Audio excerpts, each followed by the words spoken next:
harga minyak goreng ini makin lama makin naik yo. Walaupun naiknya agak banyak, tapi kalau terus-terusan ya jadi mahal. Apalagi kalau buka puasa gini, kan enaknya pakai gorengan dan teh anget ya lur.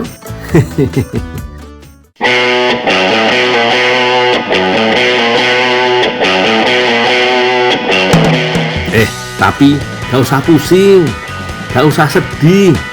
Sini, aku ajari cara bikin minyak kelapa sendiri. Dijamin lebih murah dan lebih sehat. Opo meneh yang jual kelapa ada di mana-mana.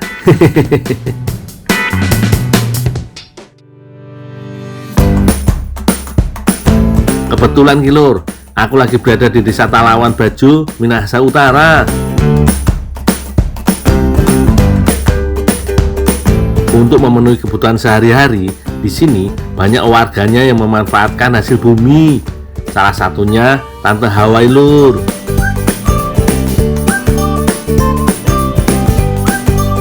Bahkan ia pun memanjat sendiri loh pohon kelapanya. Satu keahlian yang jarang dimiliki wanita pada umumnya.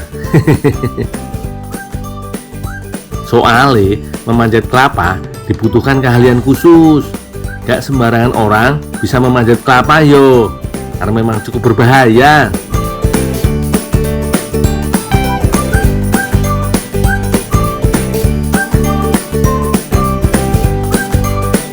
Sekarang aku juga mau membantu Tante Hawa memetik kelapa lur. Kelapa yang kita ambil ini yang sudah tua yo, karena kelapa iki mau diolah menjadi minyak kelapa. Oh iya lur, minyak kelapa ini lebih sehat daripada minyak sawit loh. Soalnya minyak kelapa mengandung asam laurat yang mampu melawan bakteri, virus, dan jamur penyebab infeksi. Bahkan bisa meningkatkan kesehatan otak dan meningkatkan daya ingat loh. Efek lainnya sih bisa menyehatkan kulit agar menjadi lebih cerah alias kinclong lur. Pokoknya mantep khasiate.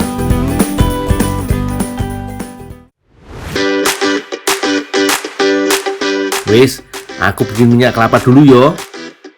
Untuk membuat minyak kelapa, terlebih dulu kelapa dikupas menggunakan lewa. Alat kupas tradisional ini terbuat dari besi yang berbentuk segitiga lur. Cara mengupasnya, tinggal tekan kelapa pada ujung lewa sambil digerak-gerakkan agar kelapa bisa terkupas. Tapi kudu hati-hati yo lur, karena ujung lewa ini cukup tajam. Kalau meleset bisa kena tangan. Dih, amit-amit yo. Jadi keinget, karena saking bermanfaatnya, ternyata ada hari kelapa sedunia loh. Nah, kalian tahu nggak tanggal berapa? Tanggal 2 September, Dul. Kok tahu sih? Wah, Jen, kalian sedulur gundul iki ternyata pinter-pinter. 100 buat kamu. Hadiahnya ambil sendiri di Trans 7 yo.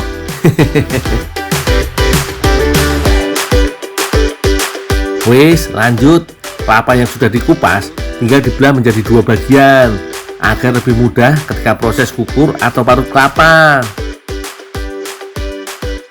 Parut kelapa ini masih pakai alat tradisional juga lur, namanya kukuran. Untuk memarut menggunakan alat kukuran ini, caranya tinggal diparut ke besi kukuran dengan gerakan memutar. Istimewa iki lur, hasil parutannya gak kalah sama parutan modern.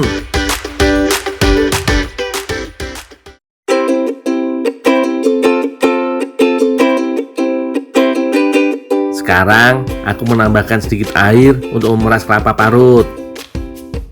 Karena semakin sedikit air yang digunakan, semakin kental santan yang dihasilkan. Artinya, minyak kelapa yang dihasilkan akan semakin baik.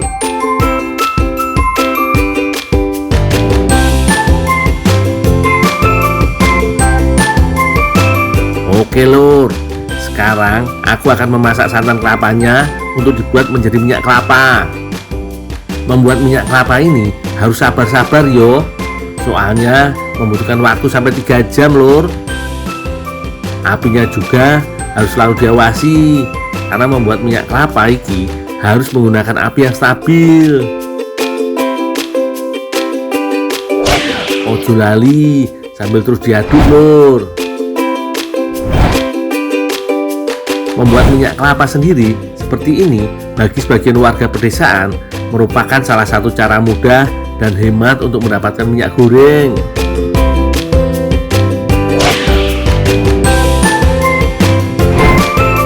Setelah beberapa jam dimasak, akan terlihat lapisan minyak kelapa menggantung di atas kuali. Itu artinya minyak kelapa udah jadi lur.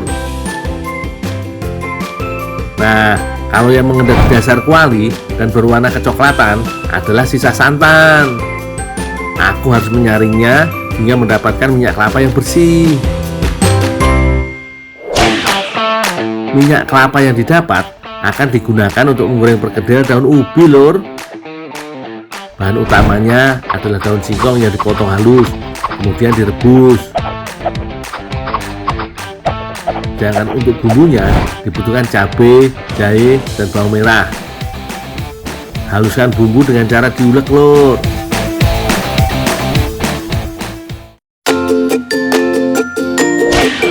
Daun singkong yang sudah direbus lalu dicampur dengan bumbu dan tepung terigu.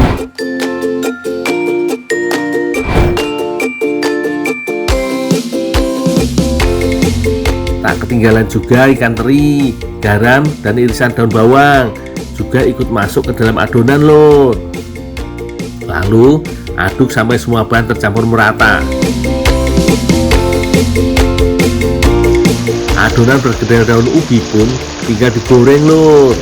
Minyak kelapa yang tadi aku buat sekarang digunakan untuk menggoreng perkedel daun ubi lur. Inilah salah satu manfaat pembuatan minyak kelapa secara tradisional. Masyarakat bisa mendapatkan minyak yang memiliki nilai gizi lebih banyak daripada minyak kelapa sawit.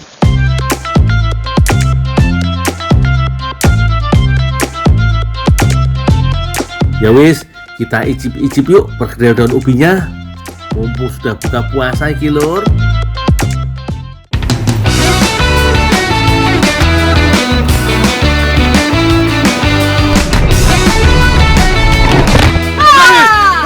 Mbak Nisa lo kaget-kagetin.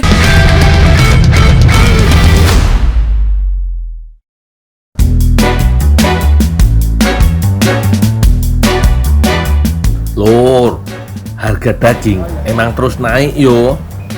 Apa meneh pas semakin dekat lebaran bisa tambah mahal. Sekarang aja harganya mencapai 130.000 per kilogram. Belum lagi kalau milih bagian daging yang paling enak, pasti harganya lebih tinggi lagi lur. Nah, mending sekarang beralih ke makanan yang rasanya seperti daging tapi lebih murah. Penasaran toh? Udah, sekarang ikut aku aja.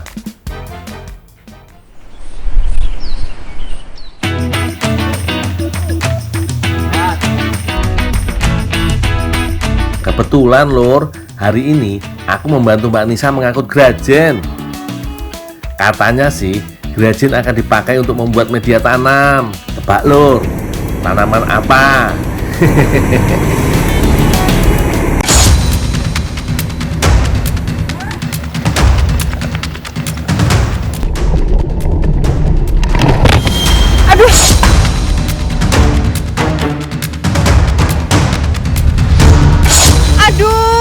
Pak, maaf ya Pak. Hati-hati dong. Maaf.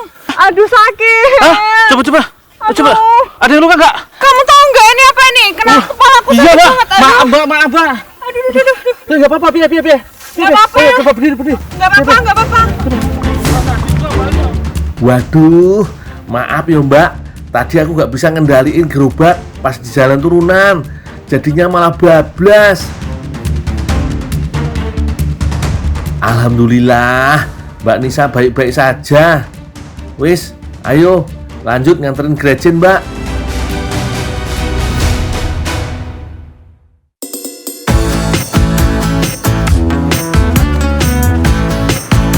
Nah lur, grajen di Desa Urut Sewu, Kecamatan Ampel, Kabupaten Boyolali, Jawa Tengah ini biasanya digunakan sebagai media tanam jamur tiram lur. Oh iyo, Kalian tahu nggak jamur termahal di Indonesia? Jamur enoki endul. Jamur kuping. Salah kabeh. Yang bener jamur pelawan lur. Aslinya dari Bangka Belitung dan tumbuh di bawah pohon pelawan. Konon pertumbuhannya dipicu oleh sambaran petir. Wah, makanya langka yo.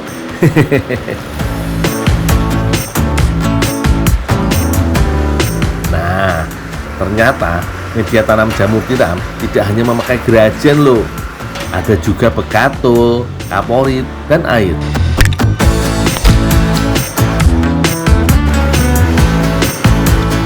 Setelah tercampur rata, media diayak sampai bersih dari kotoran.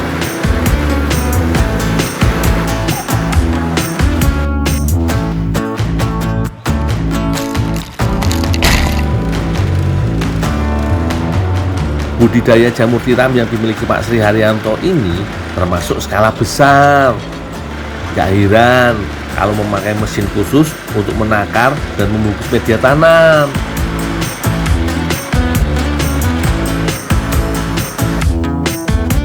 Selanjutnya, media tanam atau backlog harus ditutup rapat supaya tidak terkontaminasi.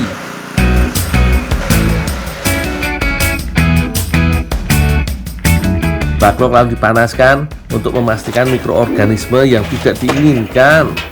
Proses perebusan backlog berlangsung selama 5-6 jam dengan suhu tinggi.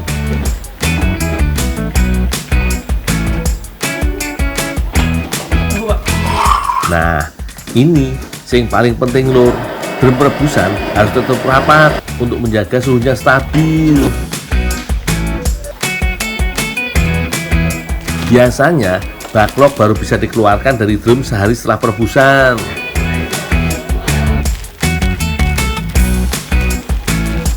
Backlog ini kemudian disimpan dalam suhu ruang lur.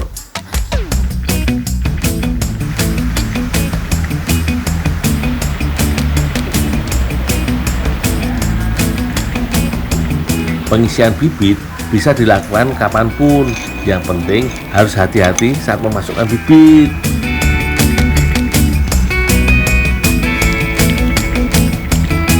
Kemudian tutup backlog diganti dengan kain perca. Jangan lupa untuk selalu menandai kapan pembibitan dilakukan yo.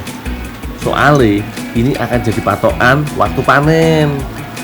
Backlog yang bibitnya sudah berkembang ditandai dengan perubahan warna media.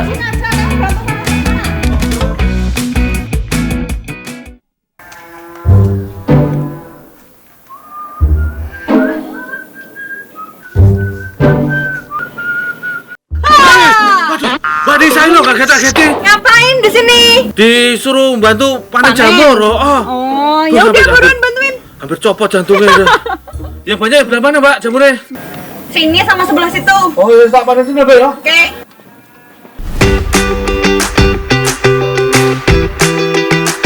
Kalau miseliumnya sudah nampak tumbuh, backlog harus segera ditempatkan di kumbu. Perawatannya cukup dengan menjaga kelembapan. Kalau sedang musim hujan, cukup sehari sekali saja disiram. Jamur sudah bisa dipanen kalau tubuhnya belum mekar penuh dan warnanya belum pudar. Dalam sehari, kumbung milik Pak Sri Haryanto ini memproduksi sekitar 2 kuintal jamur tiram lur.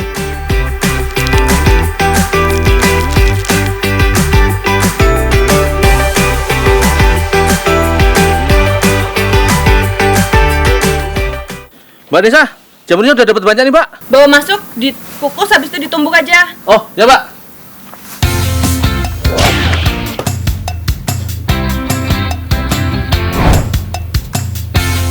Jamur dapat diolah menjadi berbagai macam makanan, mulai dari pepes jamur, dendeng, keripik, sampai bumbu kaldu instan. Tapi jamur tiram ini juga sudah termasuk superfood, rendah kalori, yang kaya protein, serat, dan antioksidan loh. Khasiatnya gak main-main lur, meningkatkan kekebalan tubuh, menurunkan kolesterol, menjaga kesehatan jantung, serta berpotensi anti tumor. Wis, opo ora jos kuwi lur?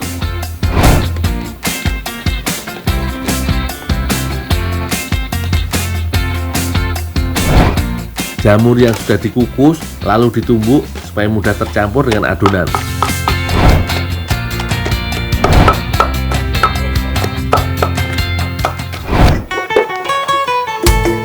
Nah, sekarang Mbak Nisa mau bikin bola-bola jamur tiram. Untuk membuat bola-bola jamur tiram, bahan yang dipakai adalah tepung gandum dan tepung maizena yang dibumbui gula, garam, lada, ketumbar, dan bawang putih. Mbak, ini Mbak, jamurnya Mbak, udah ditumbuk Mbak. Oh, iya makasih. Yuk, taruh aja di situ.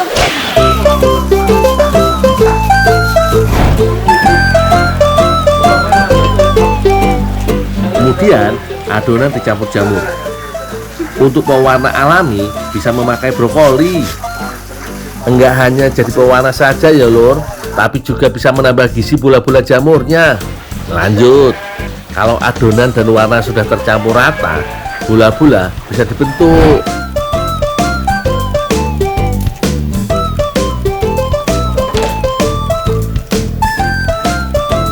Bola-bola dibentuk dengan cara mengeluarkan adonan dari genggaman, lalu diambil dengan menggunakan sendok dan segera dimasukkan ke dalam air mendidih.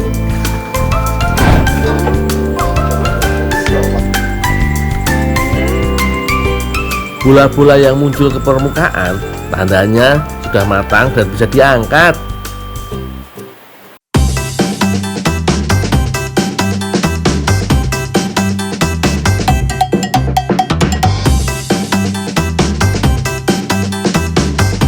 Wah, idenya Mbak Nisa boleh juga nih. Rasa bola-bola jamur tiramnya enak, gurih, dan kenyal. Hampir gak ada bedanya dengan daging, lor. Boleh dicoba di rumah nih, lor.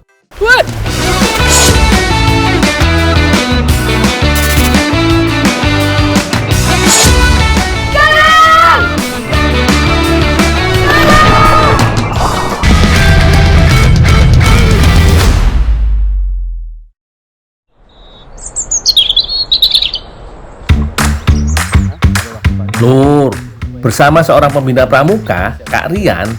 Kali ini aku dan adik-adik pramuka lagi berkemah di tepian Sungai Rimbang, Suliki, Kabupaten 50 Kota, Sumatera Barat, Lur.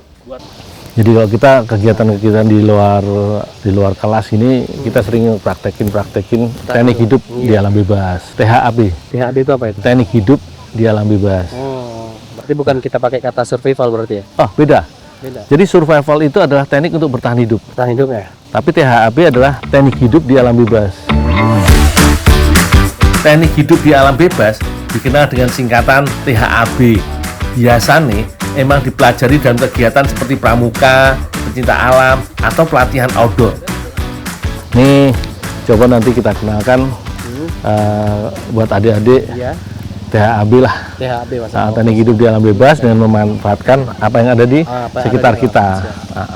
Survival kan kita sudah nggak bawa alat nih, tapi kalau THAB kita kegiatan di sini kita masih bawa alat. Jadi baik itu parang, baik itu pisau. Kalau anak-anak pramuka kan biasanya kan ya ada pisau selalu ada juga. pisau selalu. Oke, berarti gitu Kak, kita mulai aja kita lagi Kak ya. Oh, bisa dikumpulkan aja adik-adik. Oke, Ya. saya kumpul pakai peluit ya.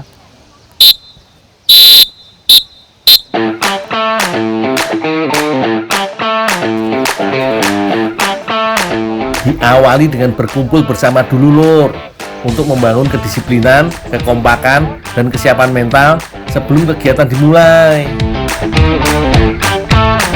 Saya adalah sahabat dari Kak Rian, dan di sini Kak Rian ngajak saya untuk mencoba sedikit menularkan pengetahuan tentang THAB atau teknik hidup di alam bebas. Siap adik-adik semua? Siap!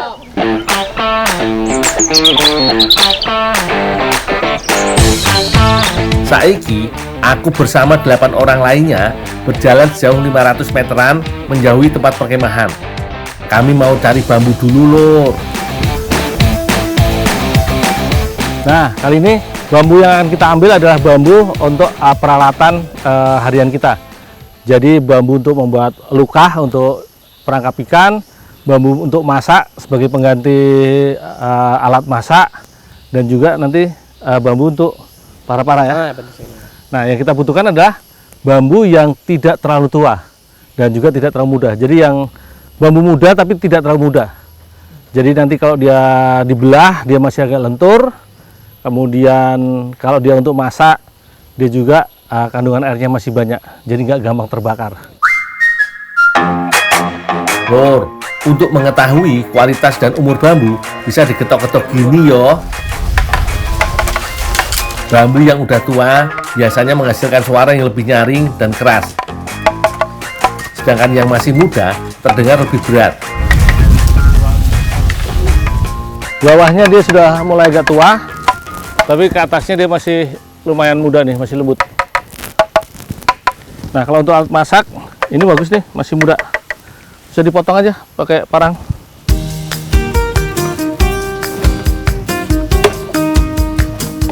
Nah, kalau ini nyangkut, ini potong habis dulu.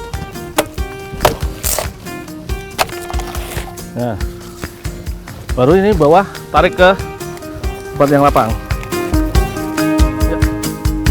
Awas yo adik-adik, meskipun judulnya cuma bambu, tapi kalau kepentok ya tetap bikin malu.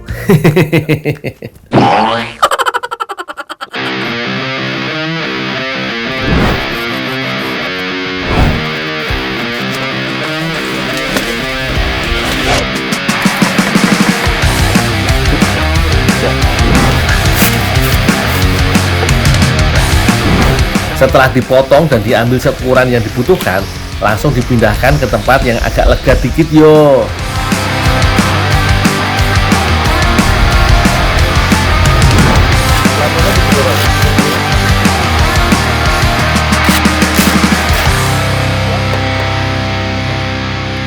Nah, sebelumnya bulu-bulunya nanti bersihin dulu aja pakai daun-daunan supaya nggak gatal kalian. Meskipun gak terlihat, serat halus bambu iki bikin gatel lho lur. Untuk membersihkannya, permukaan bambu bisa digosok pakai daun yang agak kasar.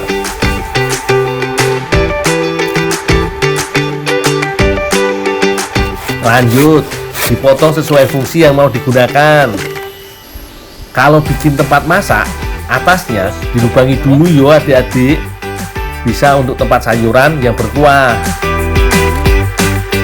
Bagian tengahnya jangan lupa dibersihkan yo, biar sisa serabut dan getahnya gak bikin rasa masakan jadi pahit. Nah, karena proses bikin lukah atau bubune cukup panjang, kita kerjain di sekitar lokasi kemah aja yo.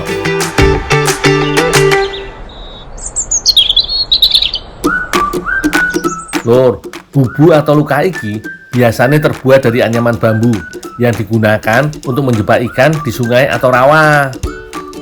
Bagian atasnya dibuat lebih lebar karena jadi pintu atau corong masuknya ikan. Bagian bawahnya bubu dibuat tertutup dan semakin mengecil yo, biar ikan yang wis masuk gak bisa menemukan jalan keluar lagi, terperangkap ngono yo. Dan bentuknya tetap bulat dan kokoh. Bagian tengahnya dikasih penyangga dulu supaya anyaman gak berubah bentuk saat terkena arus air. Beberapa peserta lain melanjutkan bikin tenda yang belum terpasang.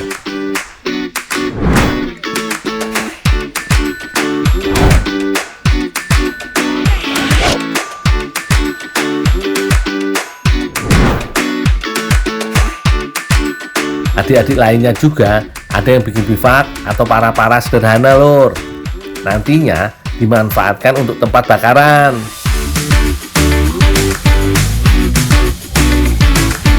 Bubune wis siap, langsung pasang ya lur. Jadi fungsinya adalah untuk rumah ikan. Jadi nanti dipasang berlawanan dengan arus. Jadi kalau arusnya ke kanan, ini mukanya menghadap ke arus. Nah, kemudian dia ditimpa batu-batu supaya nggak hanyut, kemudian ditutupi semak-semak supaya ikan merasa nyaman di sini. Mereka kira adalah rumah ikan, sehingga dia akan sembunyi di dalam. Jadi pada saat kita angkat, ikan bisa kita dapetin. Bisa ngerti ya? Ayo adik-adik, bantuin aku. Tetap hati-hati yo. Aliran sungainya cukup deres karena semalam habis hujan lebat. Kita pasang di tepi-tepi aja yo. Di bagian tengah sana, sungainya dalam tenan. Bubu sebaiknya dipasang di bagian sungai yang arusnya gak terlalu deras, tapi cukup dalam. Bubu wajib dikasih pemberat batu yo, supaya tetap stabil apabila arusnya banter banget koyong ini. Ojo sampai kintir alias hanyut yo. Semak-semak diletakkan di bagian atas dan di sekitar badan bubu, biar kelihatan mirip sama lingkungan aslinya. Biar ikannya gak curiga dan lebih mudah masuk ke dalam perangkap.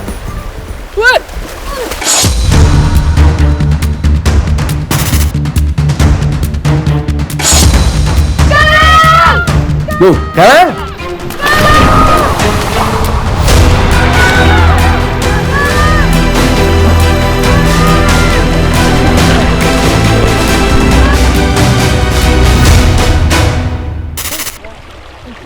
Kasihan Galang, pasti dia benar-benar shock.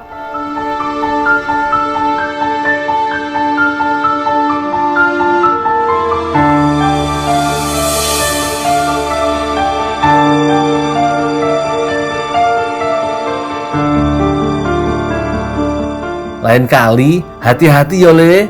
Batuan di bawah iki licin banget.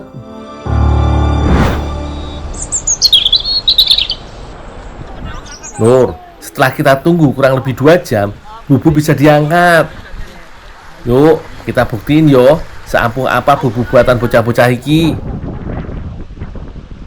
Meskipun gak banyak, ternyata hasilnya lumayan yo. Tolong nanti dibersihin ya. Kita masak sama-sama ya. Iya, Kak. Yuk, Kak. Kita tinggal biar di sini anak.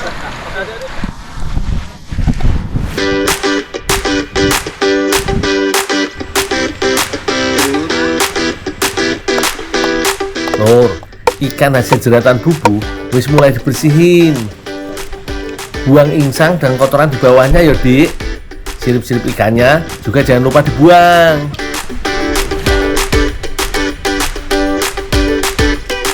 Kalau wis bersih dan ditusuk rapi begini, olesin sedikit kecap biar rasanya makin juara.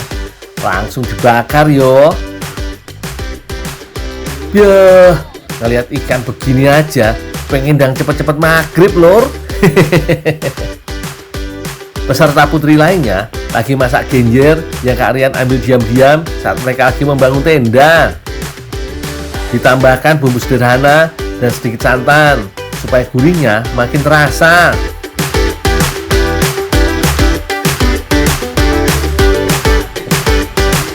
Biar gak ngantuk, adik-adik lainnya lagi ikut sesi tanya jawab bersamaku dan Kak Rian. Ngomong-ngomong, aku bangga banget sama mereka.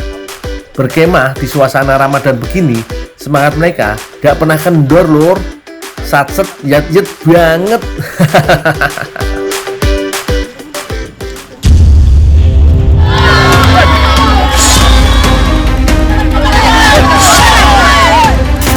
Hah? Kebakaran lur?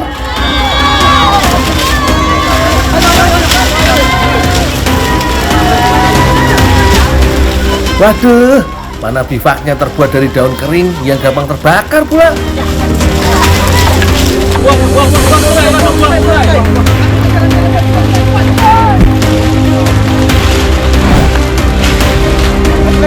Wah, wis gak bener iki. Semua kumpul dulu. Jadi kalau kita berkegiatan di lapangan ini kita harus tetap fokus. Apalagi bermain api ya. Sampai kebakaran tadi berarti kan kalian nggak fokus tuh.